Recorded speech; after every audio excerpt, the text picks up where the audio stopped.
আসসালামু আলাইকুম ওয়া রাহমাতুল্লাহ। জিন পরি হাজির করার একটি আমল আনলাম। পানির মতো সহজে পরি এবং জিন হাজির করতে পারবেন, কোনো ডর নাই, কোনো ভয় নেই। আজকে এমন একটি আমল নিয়ে আপনাদের সামনে হাজির হলাম। সম্পূর্ণ ভিডিওটা ধৈর্য সহকারে দেখবেন। ভালো লাগলে আপনারা কাজটা করতে পারেন, যাদের ইচ্ছুক আপনারা নিজে নিজে করেন।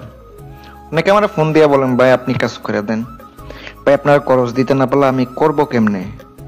আপনি সরাসরি এসে আমাকে জিনিস কিনে দিয়ে যাবেন, তাইলে আমি কাজ করতে পারবো। আমি আপনাদেরকে আংটি দিয়ে থাকি যেন সহজে করতে পারেন, যেন আপনারা আমল দিয়ে যেন তাড়াতাড়ি হাজির করতে পারেন।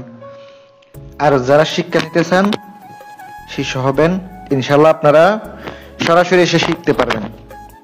কারণ আমি শিষ্যদেরকে সরাসরি শিখাই, অনলাইনে শিখাই না। কারণ অনলাইনে শেখাটা এটা বোঝানো যাবে না, কিছু বোঝাইতে পারবো না, মূল বিষয়ে যাই।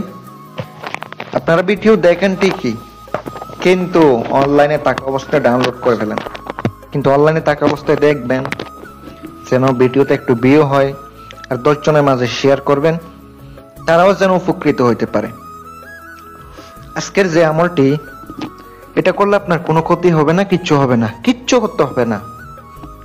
আপনার মনের মতো করতে পারবেন। আমলটি আমি আপনাদেরকে স্ক্রিনে দিয়ে দিছি। প্রথমত আমল মুখস্থ করবেন। অনেকে মনে করেন এগুলা ক্ষতি করে, ক্ষতি হবে কিনা। না, এগুলো আপনার কোনো ক্ষতি করবে না, কিচ্ছু করবে না। চালানি বলতে কিছু চালান অনেক প্রকার আছে। কিছু চালান দিয়ে মানুষের ক্ষতি করা হয়, আর কিছু আছে ভালো করা হয়। যেটা চালান করা হয় এটাতে আপনার কোনো ক্ষতি হবে না। এটা তো এমন না যে আমি আপনার ক্ষতির উদ্দেশ্যে কাজ করতেছি, না, আপনারা সাধন করিও কাজ করতে পারেন। প্রিয় ভাই ও বোন, দেশ এবং দেশের বাহির থেকে অনেকে আমাকে ফোন দেন। অনেকে অতিরিক্ত বিরক্ত করেন, ভাই এত বিরক্ত করলে তো আমি বাঁচবো না, এত ফোন তো ধরতে পারি না। আপনারা কাজের উদ্দেশ্য হইলে আমারে ফোন দিবেন। যে আমলটা দিছি এটা মুখস্থ করতে হবে। অনেকে উল্টা পাল্টা পয়রা মুখস্থ করে ফেলেন। অনেকে একটা আমল বইলা দি, হেরা করে আরেকটা। আমাকে আবার বলে, ভাই অমুক ভিডিওর নিয়মটা বইলা দেন। আপনার ভিডিও না দেখলে ভাই আমি নিয়ম বলবো কেমনে? আমি তো অনেক ভিডিও দিয়েছি, কোন ভিডিওর কথা বলবো? ভিডিও একবার না হলে 2 বার দেখবেন, 2 বার না হলে 3 বার দেখবেন। ভাই বোঝাটা কিন্তু আপনার সহজ মনে করেন না। দেখবেন, প্রথমবার দেখছেন, দ্বিতীয়বার দেখে বুঝবেন। যদি না বোঝেন আরেকবার দেখবেন। আমি কিন্তু কোনো গোপন কিছু রাখি না ভাই, সব কিছু বইলা দিই। মনোযোগ দিয়ে শোনেন। পাক পবিত্র হইয়া আমলটা মুখস্থ করবেন। জালালি জামেলি পরহেজ করবেন। এটা তো শরীর বন্ধ করা লাগবে না, কারণ কোনো ক্ষতি করবে না ভাই, কোনো ক্ষতি করবে না। কেবলামুখী হয়ে সাধনটি করতে হবে। কালো কাপড় পরতে হবে, কারণ এগুলো অবশ্যই বাধ্যতামূলক। আমি আপনাকে কালো কাপড় পরতে বলছি, আপনি লাল কাপড় পরবেন হবে না, কালো কাপড়ই পরতে হইব। পশ্চিম দিকে মুখ করে রাত 12টা 5 মিনিটে বসতে হবে। আপনি প্রত্যেকদিন একই টাইমে বসবেন। রাত 12টা যদি ঠিক 12টায় বসেন, ঠিক 12টায় বসবেন। এইভাবে করতে হবে। আজকে 12টায় বাজে বসছেন, কালকে 1টা বাজে বসবেন, হবে? হবে না। যেটা যেভাবে বলবো ওইভাবে করলে কাজ হইব, নয়তো হইব না 100%। দেখেন, আমি আপনাদেরকে আমল দেব, ঠিক আছে? আমলের জন্য এজাজত নিয়ে নেবেন।